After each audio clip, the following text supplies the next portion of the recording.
the findings of our report for 2014 and the projections we make for 2015 are pretty grim and calls for sustained action. The increasing power of radical groups from the Islamic State, Boko Haram, Al-Shabaab, and many others have become so severe, and the proliferation of small arms are a particular danger for the African region. We are concerned that as we go into 2015, especially with elections scheduled for about 19 countries on the continent, especially in countries where dominant parties that are incumbent have tended to use power to violate and severely restrict these freedoms. We are concerned that if nothing is done, we will see continued violations in this regard. Human rights are also under threat in the region.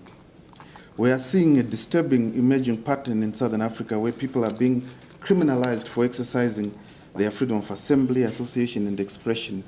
And this is also seen in the misuse of force, which has also been adopted as a means to crush dissent. And what we are saying in this report, which we are launching today, is that this has to stop. We are seeing that in countries like Angola, Mozambique, South Africa, Swaziland, Zimbabwe, this is where suppression of dissent has been on the rise. In 2014, Boko Haram has controlled over 20 territories in the northeast.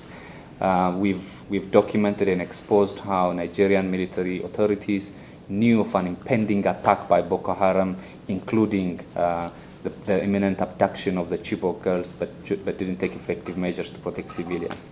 So we've been repeatedly calling on the Nigerian authorities to step up their game and ensure that civilians are protected against attacks by Boko Haram. They failed miserably to do that in 2014. The cost of human rights violation is not just a cost that is borne individually by people. It is borne by nations and countries. It undermines human development. It undermines economic growth. It also undermines the peace and security that is so critical to the spread of the dividends of all this growth that is taking place across the world. We are also calling upon a changing approach in dealing with conflict, to also attack the systematic underlying structural causes of poverty, inequality, unemployment, which is in fact the reason why extreme ideas are fed.